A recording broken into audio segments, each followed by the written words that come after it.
This is Educated Artistry.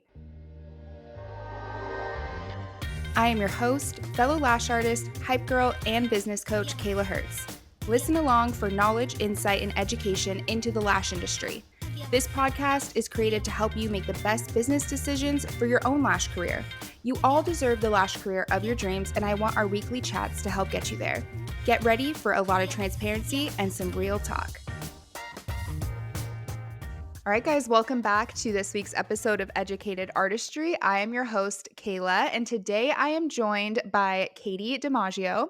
She is a wife, a mom, and owner of 2 beauty business salons and has been a licensed esthetician for the past 5 years. And I'm really excited for us to talk today because we're going to be talking about the evolution of your business when you become a mom. We're going to be talking about how to find balance for each season of the life that you're in, how to set realistic expectations for yourself and your business, and really just talk about the experience of how she went from starting her business with no kids to now having 2 kids and what that looks like. And I know you also have employees and booth renters, so I'm really excited to jump into this conversation with you. And I'm just excited because I know that we followed each other. I think I found you on TikTok, of course. And I feel like we have a very similar outlook on business and with like a lot of things. So I'm really excited to have a really transparent conversation with you. So welcome to the show. Thanks for having me, Kayla. Yeah, I'm super stoked. I feel like we're TikTok besties, so it's really cool to sit down and talk about this on the podcast. Yes. So I'd love to start with kind of at the beginning, like before you went into the beauty industry, where were you working and what kind of got you interested into a career in the beauty industry? So I have been working since I was 17. I mean, technically earlier, I was doing childcare through my church. I was a babysitter. I mean, I was watching kids when I was 12 years old. I can't believe I did that, but I mean, that's what it was. And so I got my first job in retail when I was 17. I was a senior in high school and I just wanted, extra income. And so I got into the retail industry and that's where I was for 12 years. And I feel like I've always had a passion for the beauty industry. I absolutely love doing eyebrows. I would always do my friends' makeup in high school. I mean, it was always like, hey, we need to get ready. Katie, do our makeup. Katie, do our hair and all of that. So I felt like I always kind of wanted to go into the beauty industry. I just wasn't specifically sure which part of it. But yeah, so I basically was in retail and I grew pretty quickly. I went into visuals and I'm a very visual person. I love merchandising. I love styling mannequins. I love doing all of that. And so I got into the visual side of it on retail and I quickly got recruited to be a store manager for a really large shoe company. And so that's where I was. And over the time I was there, I grew to be a district manager. I pretty much was what they call like a lifer. It's like, yeah, this girl is going to be in retail forever. She's just good at it. I've trained over like 1,000 employees. I still run around town and run into people and like, oh, do you remember me? And I'm like, no, but they're like, oh, you were my boss at, Forever 21 or, all the companies I worked for. And so I, have experience working with employees and I just got comfortable. And I feel like that sometimes happens when you start a career and you get comfortable and it's really hard to make a decision like, okay, this isn't serving me anymore. I have bigger goals for myself. I have bigger dreams. And I was basically going and building somebody else's dream 8 hours a day and then going home and not doing anything for myself. And so I, kind of put it in perspective, like if and when I have kids, I don't want to have to work every single Friday night or every single Saturday and have to request time off. And so ultimately, I kind of finally decided that I wanted to be more in control of my life and be more in control of my schedule. I was at a pretty good salary for just a single woman living in California. I definitely felt like I was being compensated great for what I was doing, but I felt like it wasn't fulfilling. And it was stressful. And like, why am I stressing about somebody else's business right now? Like I'm 25, 26, like this is not where I see myself. And so I started to think long term. And I remember telling my district manager at the time, right before I left, I was like, hey, so I kind of have to talk to you. Like, I'm going to go back to school. And she's like, oh, like you're a store manager. Like you have to have, open availability. You can't go back to school.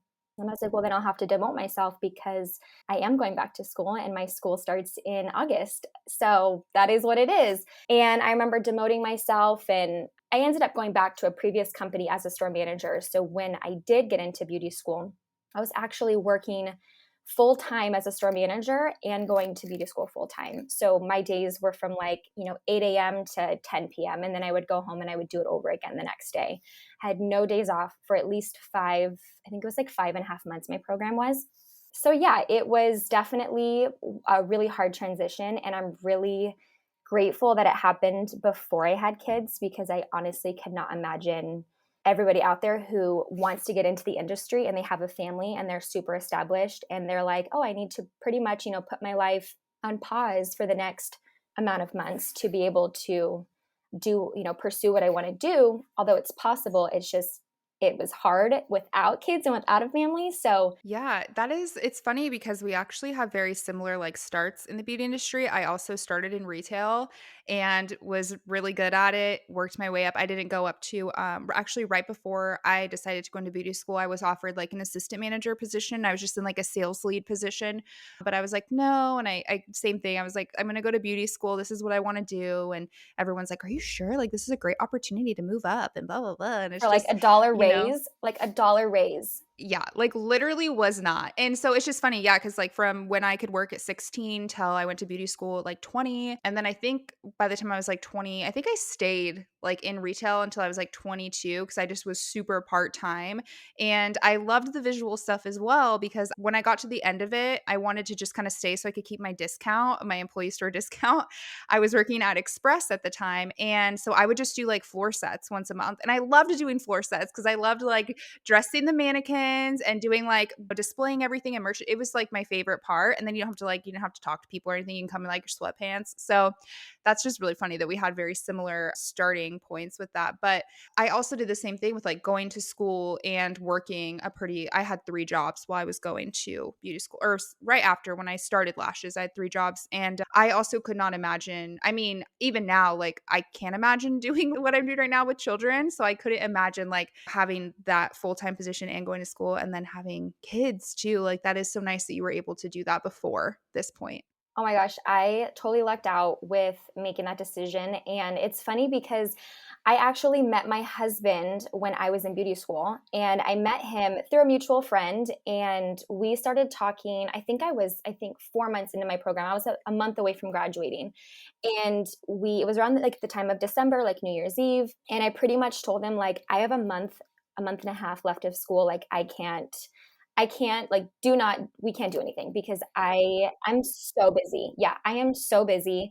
And so it's so funny. The roommate I was living with at the time threw me a graduation party, and he was there, and that's when we like made it official that we were dating. And I was like, finally, like, I'm graduated, I'm done, like I have time. So it's really cool. He's been along for the ride. He's seen me grow from just being in school to having the business that I have now. So he's been along for the ride. That's amazing. We love a supportive partner. We do, and we definitely need one, especially if you are owning a business. I feel like we balance each other really well because he's actually a stay-at-home dad. So we decided after we had our second child that childcare was insanely expensive, and that the different incomes that we have, it was just going to be more beneficial for us for him to stay home. So he stays home with the kids, and I go to work, and then life is wild, but that's just is a sacrifice that we're making right now. Yeah, no, that's great. So once you graduated, did you start at a salon or did you kind of just officially go out on your own? What did the beginning of your beauty career industry look like? Yeah, so when I was in beauty school, I actually had a friend of mine who was already an esthetician reach out to me while I was still in school and say, "Hey, when you graduate, like you should come, work with me, come rent a room or, do whatever." And so I already had something kind of lined up from the beginning before I was even graduated. And I know myself and I know just what my career had been in retail. I'm not a good employee. Like, please don't tell me what to do. I'm just not that kind of person. So I knew that I wanted to start my own business right away. And I actually got into beauty school. I loved facials. I loved all of the aspect of skincare. And so I knew that it was going to take a little bit longer to build that clientele, more like a 4 to 6 week clientele that you're trying to build. And so I started out renting a room just 2 days a week. And I quickly was like, okay, I don't know. Like, skincare is a beast. There's just so much to it. There's so many product lines. There's so many decisions you have to make when it comes to that. So I knew that I wanted to, make money quickly. I knew what my expenses were for the month, and I didn't have time to kind of mess around with not having my days full of clients. So I actually got right into lash extensions. And I knew that I could build a 2 to 3 week clientele, and then I could over time start to incorporate more facial treatments and other services. So I took a class with Borboleta right after I graduated. I actually think, was I graduated? I think I was graduated, but I took a class with them and started to lash right away. And so that is what really grew my business so fast. So I was renting a room, and within the first month of me renting a room, another room became available full time. And so I was still a store manager at that point. And so I was working 2 days a week at the salon, renting a room, and then I was working 5 days a week as a store manager. So this full-time room became available, and she's like, "Do you want it?" And I was like, I don't know. Like, I don't know what to do. And I'll never forget what she told me. She says, "You're never going to get full-time results unless you give it full-time attention." And I was just like, okay. So I guess my answer is yes. Like, there's no way that I was going to grow my business how I wanted it to grow if I wasn't giving it 100%. And so that still to this day is like the top advice I've ever been given. And I love her to death. She is, a great mentor of mine. And so that's what kind of threw me into it full time. I started working full time, had my own room. And so it was nice that I offered lash extensions because she didn't offer that. It was a waxing bar. So I did learn Brazilians and I did learn waxing, which I absolutely cannot stand. Please don't ever make me wax another leg again. But so I kind of was doing Brazilians, I was doing lash extensions, I was doing facials, I was really doing a lot and just trying to build that clientele. And I was there for 3 years. I was renting a room there for 3 years. And I knew that it was time to find my own location once I started getting inquiries for trainings. People started to wanting to start training with me for lash lifts. And so I was like, okay, so I need to look for something else. But by this time I was already pregnant and all of that. But that's kind of just how I got started. I definitely went out on my own and had my own business from the beginning. That is amazing, and that's very brave too, but I love that you have to give, like, the full-time if you want full-time results, you have to go in full-time, like, that's gold. And even if you're taking clients full time, let's say your books are full 5 days a week and you're not getting the results you want, you have to also sit back and analyze, well, how much of your time are you taking to work on your business? How are you working on building relationships? How are you networking? How are you marketing? And so if you're not scheduling time to work on your business and you're not getting the results that you're looking for, it's likely because you're so booked out that you don't have that time. You have to, in my opinion, raise your prices and figure out a schedule that's going to get you there. But yeah, it's definitely something that it's a lot of hard work. And so the more you put into it, the more you're going to get out of it. Yes, you're speaking my language for sure. So at what point did you find out that you were pregnant with your first child? Yeah, so I got my license in February of 2018, and my husband and I think I moved in with him after like 7 months of dating. I mean, he would have had me move in way sooner, but I was like, "You're absolutely crazy. Like, I've never moved this fast in a relationship." I come from relationships in the past where they were long-term relationships, like 4 years, 5 years. And so I was like, we need to just like pump the brakes. This is kind of crazy. But then afterwards, we realized like this is it for us. So we moved in together after I think 7 or 8 months. And I want to say after a year and a half ish of dating, we talked about getting married, we talked about kids, and I don't know, we just decided like, let's start trying to have a baby. That's just what you do, right? So I got pregnant. We went to look at rings and talked about getting engaged. And then I found out, so okay, so we were taking a road trip in early July of 2019. And so we actually, the night before we were taking a road trip, I had really bad abdominal pain. And so I have had, a history of ovarian cysts. So I was like, I think something ruptured, like something happened. So I went to the ER and they're like, oh, you're fine, you're fine. And I was like, okay, I just wanted to get checked out, before I take a road trip tomorrow and leave out of state. But anyways, the pain ended up going away and we're on our trip. And about 4 days into this trip, I realized I haven't started my period. Like, this is so weird. So we were in Portland, Oregon, and we went to Target. I grabbed a test, and sure enough, I was pregnant. And so that was on Sunday. And then 4 days later was July 4th, and he was already planning to propose on July 4th. He had our friends involved, and he had planned like an engagement party for when we came home.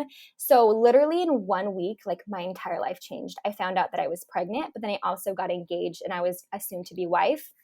So I do remember coming back from that trip very like overwhelmed with emotion, like my literally my whole life is going to change. Like, this is my future. And I was so excited, but I was also so scared for, my baby. I had just built my business. Like, I'm working so much. Like, what am I going to do with my business?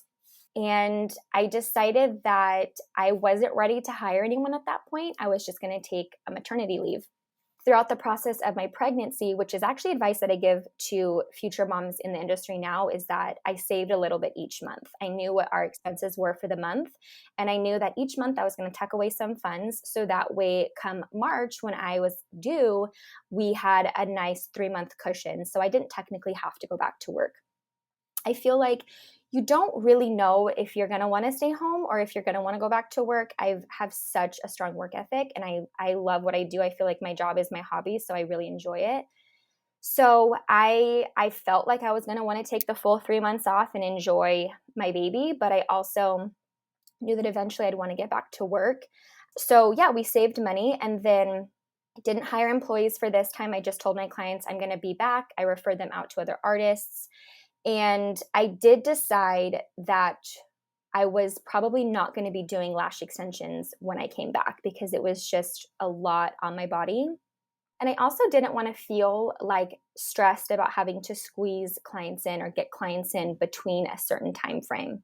So I started to transition my clients during my first pregnancy to lash lifts, to where obviously it's not the same result, right? You're not going to get the density and the fullness you get with extensions, but you are going to get something. And so for the clientele that I was trying to build for lash lifts, I wanted, busy moms on the go. I wanted nurses that worked night shift or something to where they wanted like something on their lashes, but they couldn't afford to come with their time. They couldn't afford to come, every 2 to 3 weeks.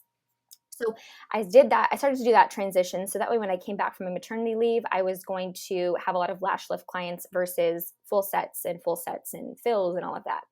I love lash extensions, but I just felt like my extensions had kind of run its course for what I could do with my body. So I had my daughter March 4th of 2020, which was literally 10 days before the world shut down. And I'm so thankful that, my due date was February 29th. And we were like, please don't be a leap year baby. Not that there's anything wrong with them, but I want her to have like a physical date, right?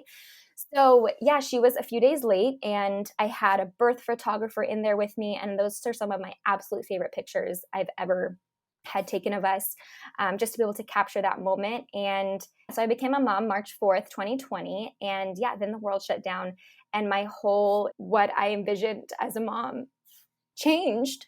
I feel like you grow up and you really think about what life as a mom is going to be like. And in that moment, it kind of got taken away from me, but also made me stronger because I had to do a lot of figuring out of who I was and who I was as a mom on my own and with my husband, because I couldn't, even to get like a lactation consultation to try to get my daughter to breastfeed, it was so hard because everyone was like, oh, we'll do it virtually. And human interaction is so important after you have a child. And not that I wanted visitors, but I also didn't want to just FaceTime everybody. I wanted actual like conversation, like adult conversation. Finding my new role as a mom was tricky because I couldn't have like my friends just come over because, you don't know. We didn't know what this virus was.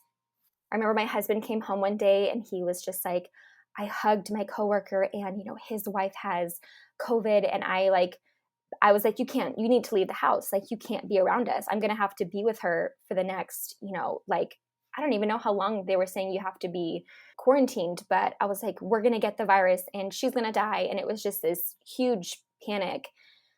We're not like that anymore, but I definitely was like, okay, well, thank goodness I have 3 months of income in the bank because we weren't allowed to work.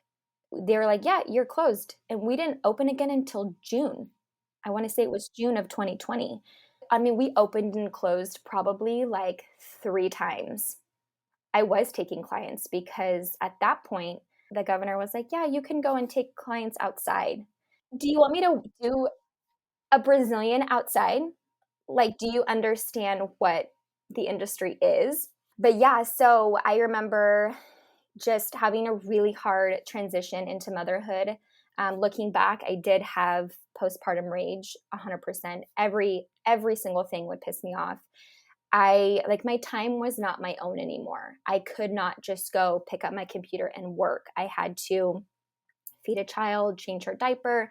And like, I love my daughter to death. She's one of the best things that's ever happened to me. But when you go from being so involved with what you do and owning a business and having this work ethic that like that is all you do, and then you add a new role in, it's like you're rediscovering yourself in this new role, but also like life is still going on. And so for people who didn't have children, like friends of mine that didn't have children, it was really hard for them to understand what I was going through. So I felt like I was really clinging on to my mom friends, which is why I feel like having mom friends is so important because they get what you're going through. And I even apologized to like my mom friends in the past. I'm like, I'm so sorry. Like, I did not know this is how much life changes when you have a kid. I mean, I started going back to work and kind of figuring out like what do I want to do and what is my business going to look like now that I'm going to go back to work. Like my husband and I were both working. Luckily, we have my mother-in-law who is amazing. And so we actually lived in a duplex with her in a really, really tiny, I think it was like 800 square feet, like studio kind of apartment. And it was a duplex, so we could walk through to their house. And that was like my saving grace when I had my daughter, because we would go and she'd make us dinner, or we could just bring my daughter over and she would help watch her, throughout the day, or if I just needed like a little bit of a break. So I think that's really what helped keep a little bit of my sanity, but definitely like the fourth trimester, like postpartum with my daughter was probably the roughest time I think in my whole entire life because it was such a hard transition.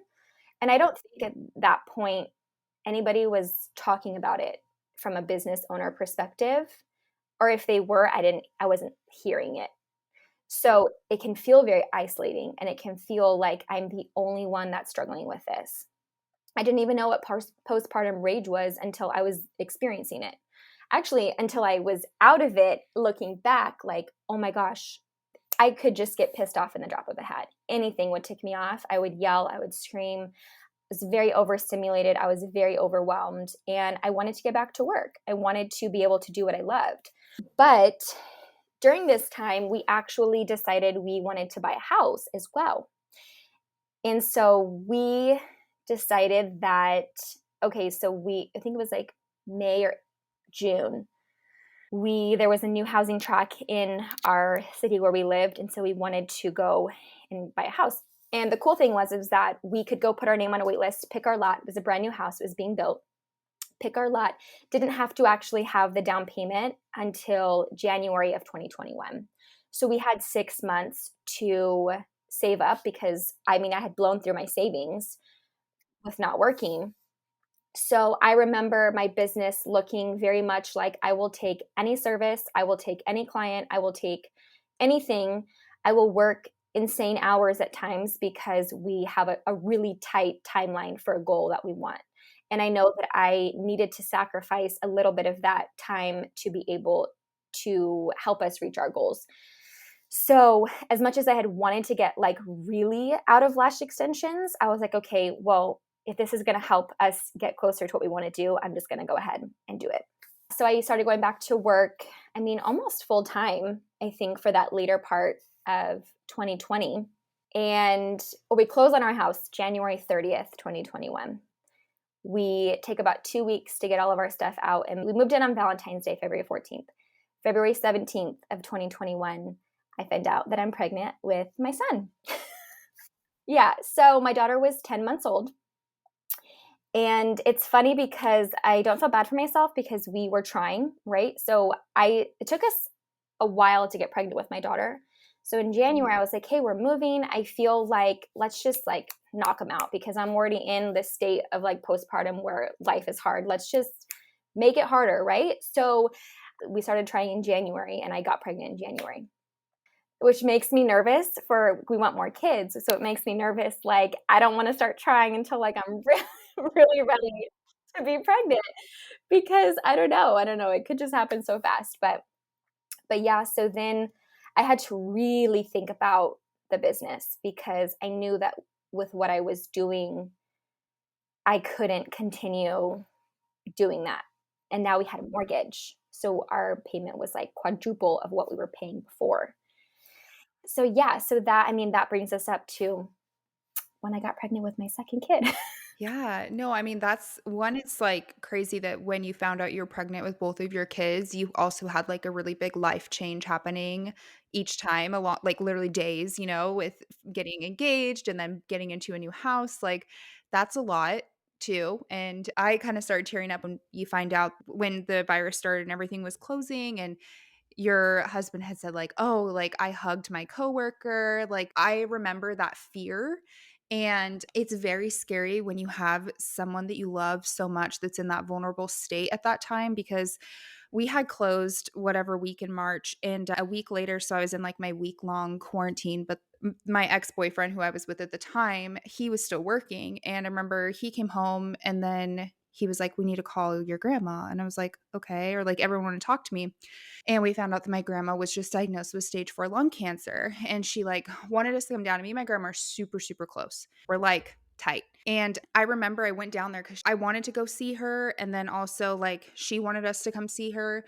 But I remember being so scared because it's like you have lung cancer, she had COPD, she's older, it's just this terrifying thing that I had so much anxiety. I stayed there for a few hours. I was like, I have to leave. I can't come back because I was just like, what if like he's been with his coworkers? Like I've been home for a week, but you have there was so much fear around it. And yeah, it was a super isolating time, and I just can't imagine how hard that would be with having a brand new baby and going through that life experience as well, and that change, and then not having your friends and like that human interaction. Because I know with like my friends that have had babies, that's one thing I try. Be like, you want me to just come over and hang out and watch a movie? Because I know it's like, got to be so hard just being when you're, especially when they're little and you're just like at home, and then if you have that fear around things too. So that's a lot. That is a lot, like, all tied in. I think having a kid when you're running a business is already, like, such a big change, but then having that going on in the world at the same time, like, I can't even imagine.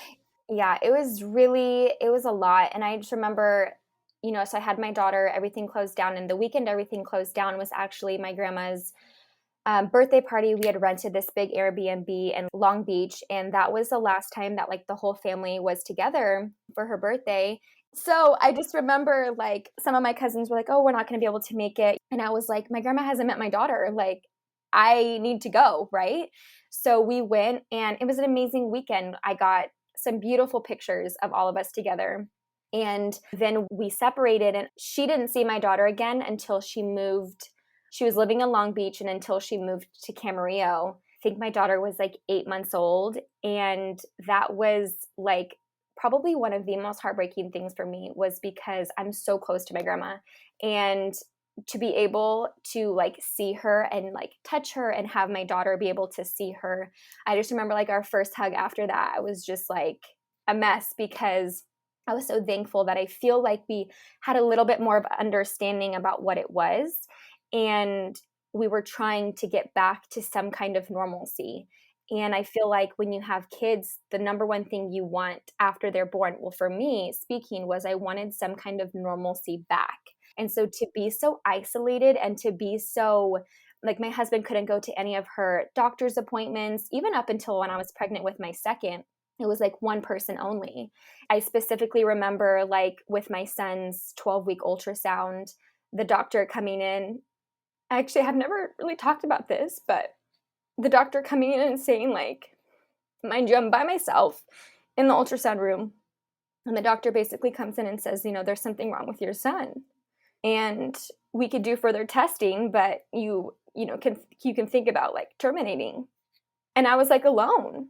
And there's so many moms out there who went through experiences like that. There are moms who gave birth without their partner. Like that was that time in history, I feel like will forever impact like those moms that became moms 2020, 2021. And those are like some life-changing memories and situations. And I remember just like leaving that appointment like I have no idea what's going on. We had to wait for more test results. But calling my husband and like, this is the news I just got, and he couldn't even be in the room with me. That's how life was. And I'm so glad that it's not like that right now, but it was definitely traumatic to be in those moments. Luckily, everything with my son is fine. He's amazing. He's healthy, and we did have just like extra appointments we had to go to. But yeah, it was very weird time, and I don't know if a lot of us have truly digested the impact. I feel like that it's had on us.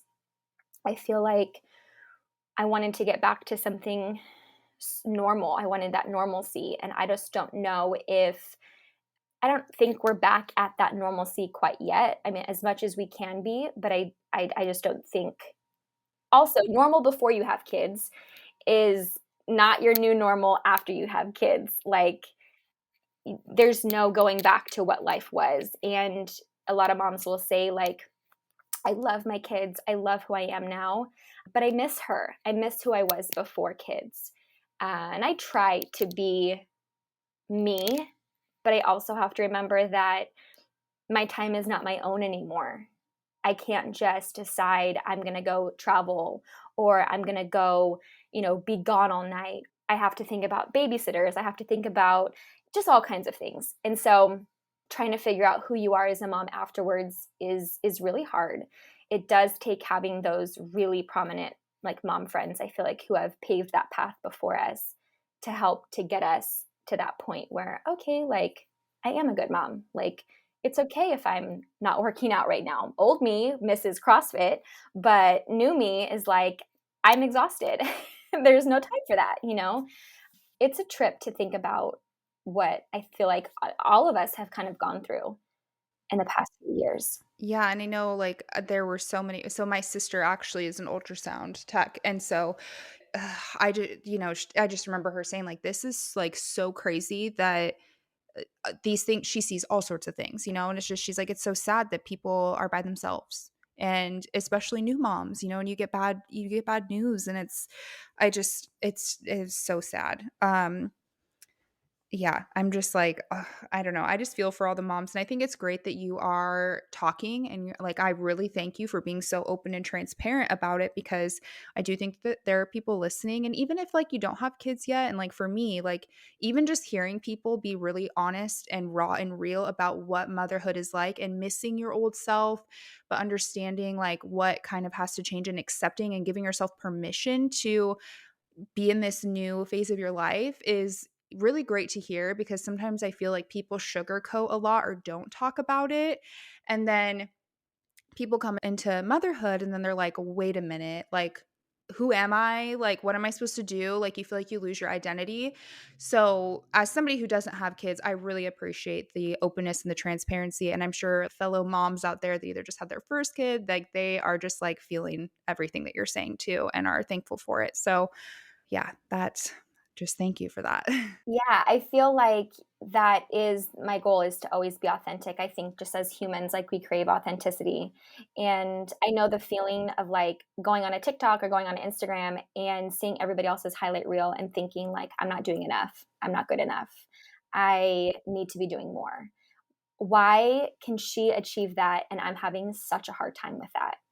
And, I mute people all the time on Instagram because I want to celebrate with you. I do, but like sometimes I can't see your wins because in this season of life, like I still struggle with that. And so I want to be authentic about it because I want people to know that you still can pursue what your passion is. And, you still can do all these things, but it's not going to be easy. And I want you to see like your schedule may not be the same, or you may not be able to wake up really early, or you might have to go to bed really late because you have to work after the kids go to bed. Like there's so many different things you can switch in your routine. But I feel like, as for me myself, I want to see moms that struggle because I want to know that I'm not alone. And so that's why I really try to be as transparent as I can, because I know that there's people out there that like need to see that. Yeah, and I think that's such an important thing to take away too, that it's okay to mute people if it's not serving you right now. It's not offensive. Like, I mean, it's you have to do what's best for you. And I always do that. I'm like, if I notice that something's triggering me or if it's making me feel a certain way, I'm like, yeah, you need muted right now. Like, I just can't. I support you, but I just can't watch you right now. And that's okay. And that needs to be normalized. And I think just in general, sharing your struggles, I think with anybody, right? We all have either businesses or maybe you are just a mom that works a 9 to 5 job or you're just a stay at home mom, like to share your struggles because there's always somebody out there that's can relate and doesn't want to feel alone. Because even for me, just being a single woman living alone with my 2 dogs and running a business and doing all the things and trying to take care of myself and take care of my house and keep it clean in the salon. It's like that's still a lot, and also too, like, I just don't like it is I always try to think, like, Instagram, stuff like that, it is a highlight reel for most people, and, just to share a little bit more, like, authenticity and not to be afraid of sharing, like, the shitty times also. Well, I think also, so when I first got started in the industry, it was very like black and white. I feel like educators and people in the industry encouraged you, like, keep your personal life with your personal life and keep your business with your business. And that's what I did. I mean, I was so educational on my Instagram. I was wanting to always share value. So that way, before and afters and all of those things. And when I got pregnant, I was like, wait, like, my audience is like, we're friends. Like, these are people that support me, and like, I support them. And I want to share more of these, like, behind the scenes of maybe why I'm running late today or whatever it may be. And so as I started to share more, I would notice that your insights skyrocket sometimes when you're sharing those personal, intimate moments. And I was like, you know what? I think that my audience wants to see more of just me as who I am and what I am doing and what my life is like. And then you fast forward to now, and it's like, I love watching a day in the life. Like, I could binge on day in the life videos of anybody because I just like seeing what life is like. But I really love the day in the life videos where I can see, like, okay, your house is not like aesthetically pleasing. That's great because neither is mine. Or you have a hot mess over here in your playroom, and that's great because mine is messy too. I love seeing those realistic, those authentic videos. And I really try to showcase that because if I'm going to be posting something, I want somebody else to not feel so alone, not just like, oh my God, I need to clean my house because she does so much and her house is clean. But it's crazy how the industry has just kind of shifted into now incorporating more of like what life is like and being more authentic and showing ourselves more. Yeah, I also think that people that are like consuming content or people that want to be your client are searching for more of like the rawness. And I think people are craving that, just like show me your real life. And I think honestly, TikTok did something with that because Instagram was this aesthetically pleasing, perfect, curated page. I remember people had like their little grids were like set up and mashed and or matched up, and the colors were perfect, and the fonts and everything. And really with TikTok, it was more people showing up with like no makeup on, like kind of look like they rolled out of bed. And like that's why I love it so much because I always had a really hard time with that perfect feeling of like feeling like you had to be perfect on Instagram. And yeah, I think people are just craving that more like show me your real life instead of this like curated version of your life that you want us to see. I think it's so important and people are craving connection. I think especially after the closures and everything and that people have like craved connection even more and they want to see the real stuff. So don't be afraid to show it for sure. So you went back to work and then you had found out you're pregnant with your son. And then at what point you said you kind of like worked a bunch of hours and stuff. What point did you like hire employees? Because I know you have employees and booth renters. So where did that kind of come into play? So December of 2020, so the month before we closed out our house, I actually transitioned from just renting one room to going and leasing another building that had one, two, three, four. It had 4 rooms, like a big open space. So I totally like got a lot more space. And I was able to host trainings, and I was able to, get booth renters. So I have still to this day, I have two amazing ladies in there that have been with me from the beginning, and they're awesome. And so they rented out rooms. And at one point, my mom was renting out a room. She does taxes. And so she was renting out a room, and I had my own room. So I had that going. So then, I don't know, I think it was March or April of 2021, I wanted to release an online course. And that's where Student to CEO, which is a beauty business building course, came about. And I remember I was probably like 6 or maybe 6, I don't know, 7 weeks pregnant. And I had the worst morning sickness just for like 2 to 3 weeks. And I was leading this online, like live training class once a week. And I wanted to get more into like the whole business aspect of it and coaching and teaching. I wanted to transition my business from me being in the treatment room to me being able to offer some things online. So luckily I wasn't as sick with my son as it was with my daughter. With my daughter, I had horrible headaches. I canceled clients all the time. It was very unstable with her pregnancy. But with him, I actually felt really, really good. And so I continued to do trainings. I would do trainings for lash lift and brow lamination probably like twice a month. And so during a training I had in June, mind you, I was due in October. So in June, I had a training with my girl, Kat, and she came in and we just instantly connected. And I was training her on lash lift brow lamination. She was a natural. She was so good at it. And she was telling me about where she was working. And I was like, oh my gosh, you should totally come work for me. And she was just like, okay, really? And I was like, yeah. And that's how I hired my first employee. She was a student, and she lived in Malibu at the time. And so she would make it was half an hour, 45-minute commute to work. And so she was taking a lot of my overflow clientele so that way I could leave a little bit earlier. And that way I also stopped working a lot of Saturdays. And so she was, in my room when I wasn't taking clients. And so that brought me up until, September. I had no training manual. I had no systems, no processes that I could teach somebody. My mind, and I try to tell myself I can't do this, but I feel like I'm like, oh yeah, she's going to be great. She's going to do great. Not everyone thinks like me, right? And not everyone can do everything that I do. And I have a really hard time remembering that. So when I'm teaching and training, I assume a lot of people will understand. And so I've learned over the course of hiring employees that there needs to be a whole system in place. Like you cannot just hire someone. But I hadn't learned that lesson quite yet. And so in September, I relaunched 4 weeks of live trainings for the Student CEO course. And I also brought on 3 additional employees. Okay, mind you, again, no manuals, they're coming in for a 1-day training course with me. And then I'm just handing off my clients because I'm like, my clients are great. They're going to do great. It's all going to be great. So yeah, I love all of the girls that I hired. But after I had my son, I literally had a photo shoot planned for us at the shop 10 days after I had my son.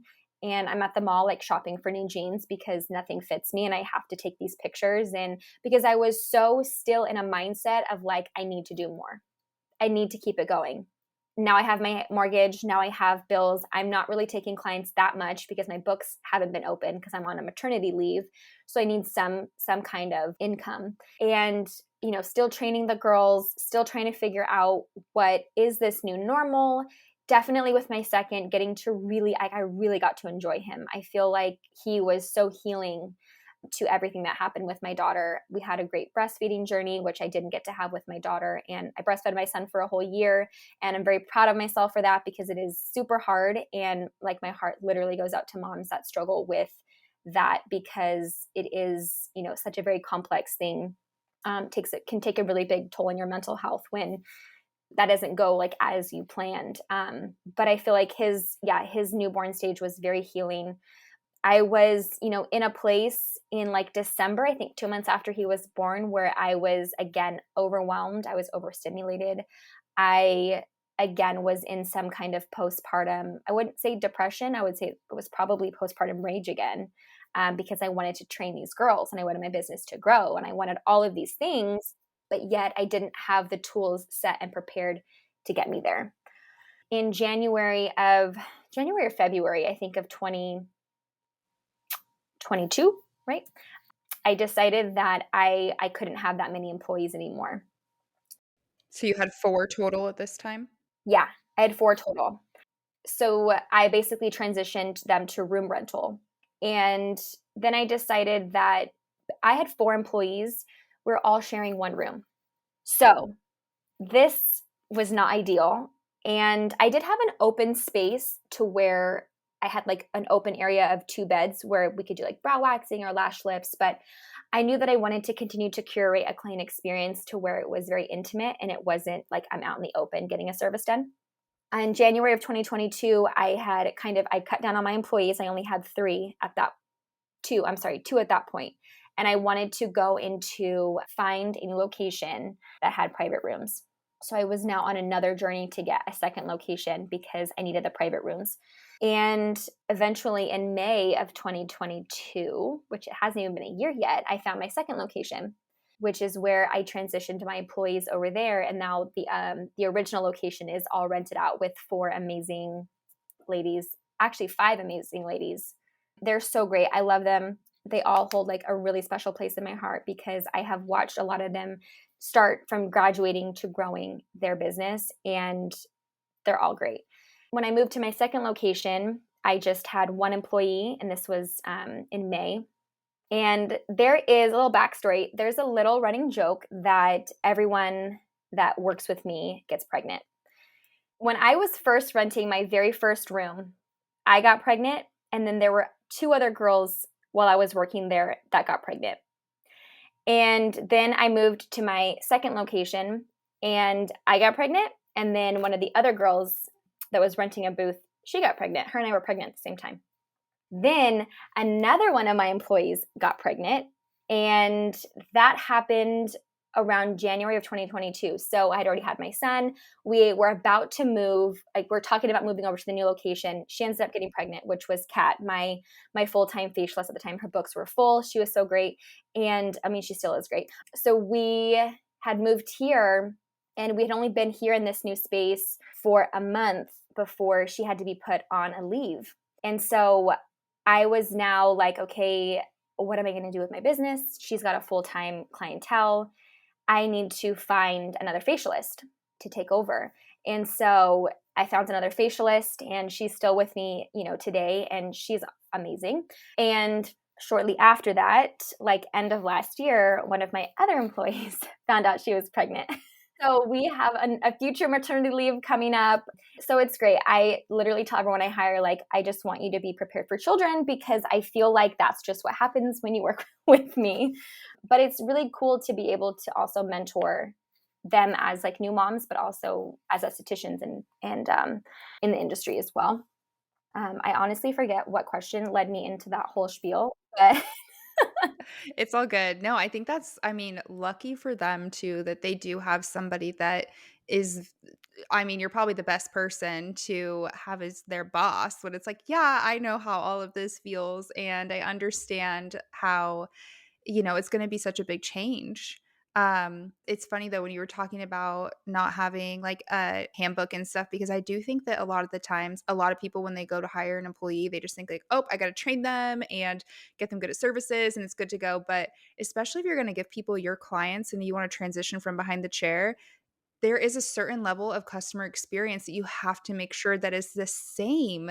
And I have 2 booth renters in my studio, so, like, they're great. They're all their own business, right? But we just kind of, like, take care of each other and, we all kinda have that same vibe of, like, how we treat our clients and how the experience is. But I had a few, like, on vacation and just in the past that have gone somewhere else, and then they come back and they're like, "Oh my gosh." Like, it's, like, the littlest things too where I'm like, "I'm surprised you even noticed that." But it's, like, the littlest things of that they didn't hand them a blanket when they first got on the bed. So it is really important to make sure that you are training that customer experience side of things too, because not everybody just has it. And I'm the same where I just assume like this is just obvious. Like this should just be like bare minimum of what you do. And it's not obvious to a lot of people. no, and I also think that, I mean, for us specifically, like we come from customer service backgrounds. So we understand the importance of greeting the client when they walk in or adding on to the sale or upselling or, you have got goals you have to meet. And if you don't add something on, like you're not going to hit those goals, which is, I love talking about client experience. I feel like I'm kind of just figuring out like that's my niche. Like client experience, adding on upselling, selling retail. And it's a huge part of my mentorship program because I feel like a lot of my students are lacking that and they're missing that. And you don't get taught that in beauty school. So unless you come from a background where you've learned it, you don't really understand the importance of simply asking your clients, are you comfortable? Like, you can't assume that they're comfortable because a client's not going to tell you this iPad is hitting my eye, or this pillow is uncomfortable, or this, I need a leg bolster. Like, they're not going to tell you those things. And so we have to be able to bring them up and talk about it. But yeah, I have trained employees in the past for another company. So I'll be great. This is going to be great. It's all going to be good. And no, it was not all good. It was not great. And it was a lot more work than I had expected it to be. And it's funny because I actually found my mentor for my whole training program and building my business on the back end through your podcast, which is Tiffany. So I just took Tiffany's Tiffany, I don't remember. Seven Yes, figure.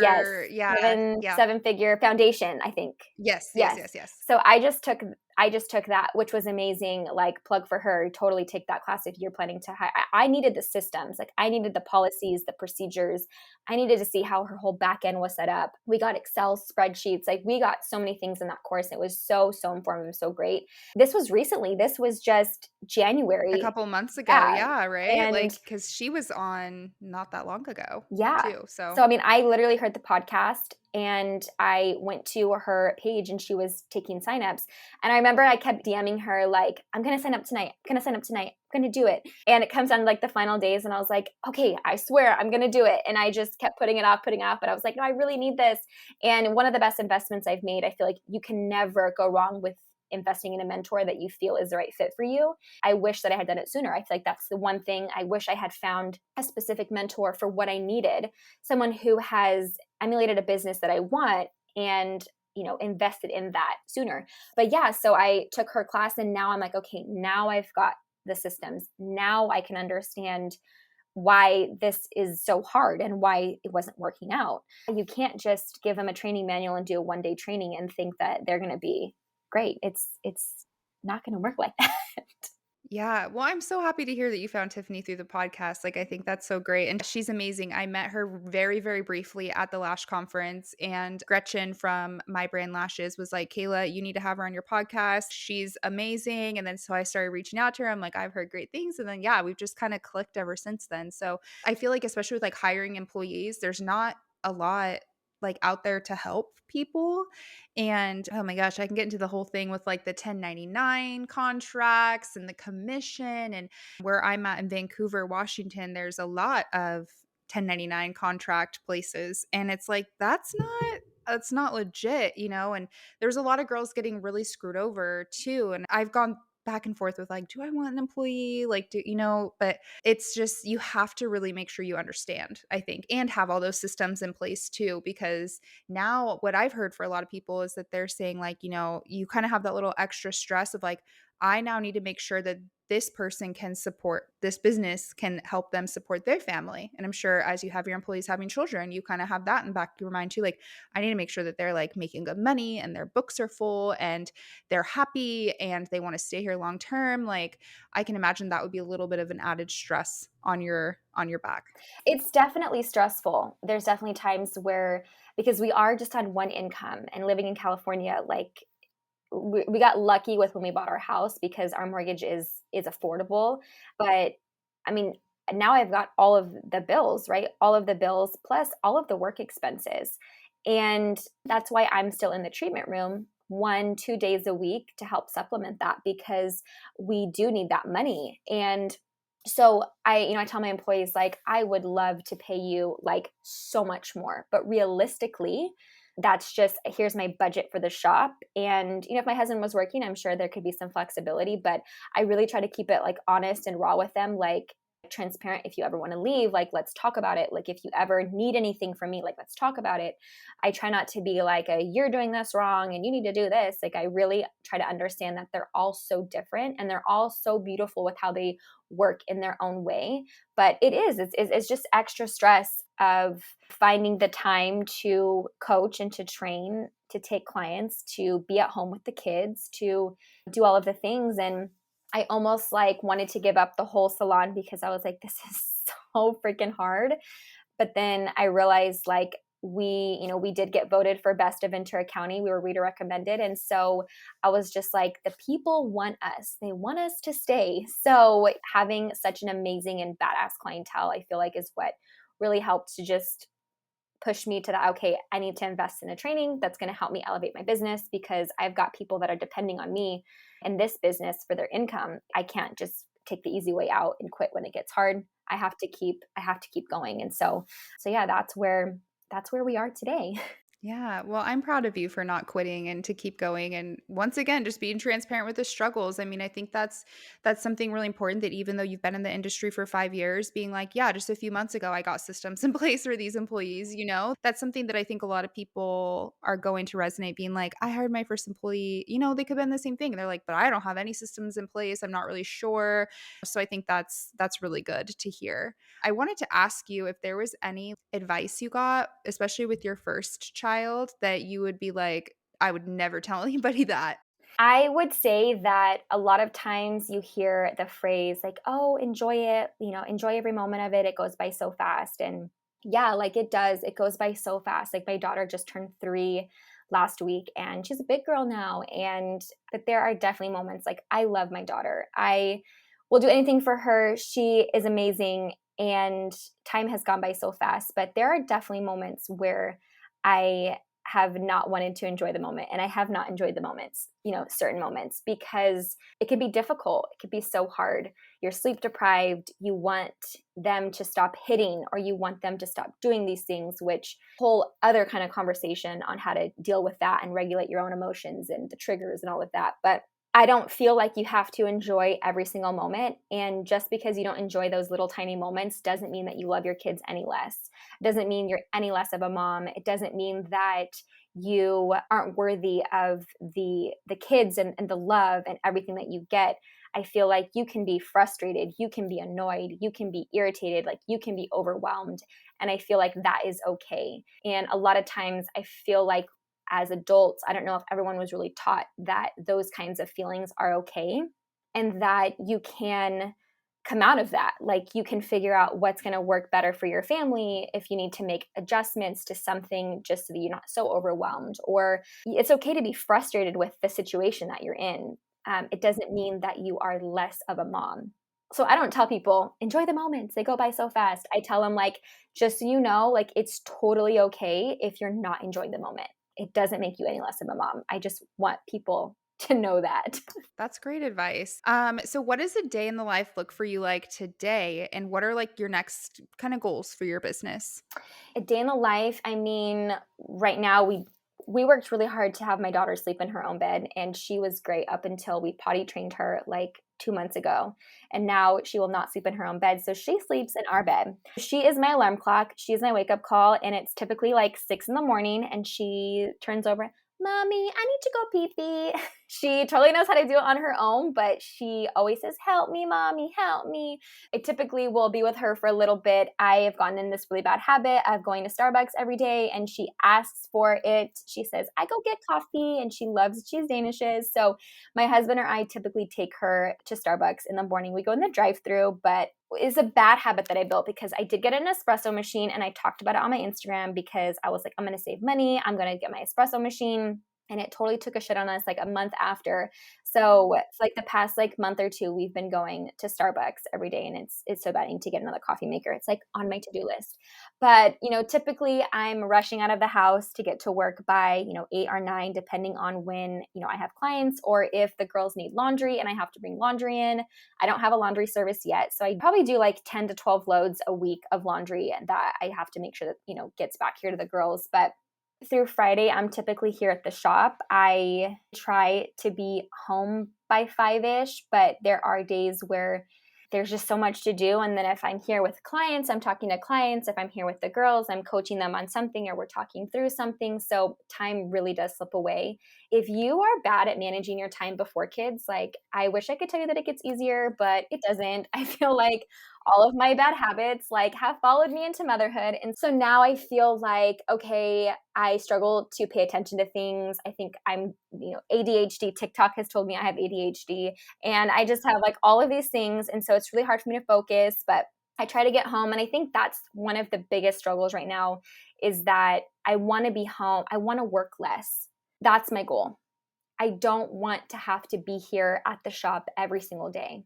And so, as I get these systems in place, as I get these procedures in place, I know that I'll be able to gradually step away.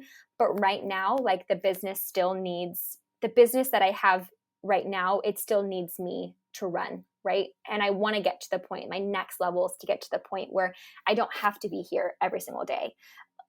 Maybe I do need a laundry service. Maybe I do need more training on this or that for the girls so they can make those decisions when I'm not in the business.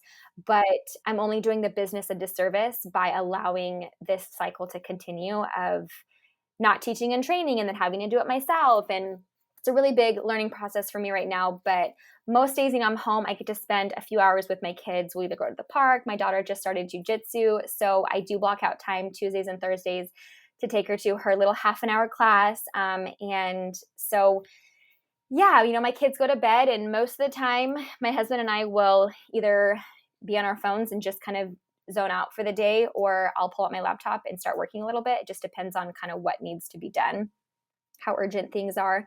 And I like set weekends aside for my family. Sundays are like our lazy days, and don't like to do anything on Sundays, just all the laundry. But I'm still heavily in the business, although I'm not taking clients as much. I still am very much hands-on. And so my goal is to eventually be hands-off.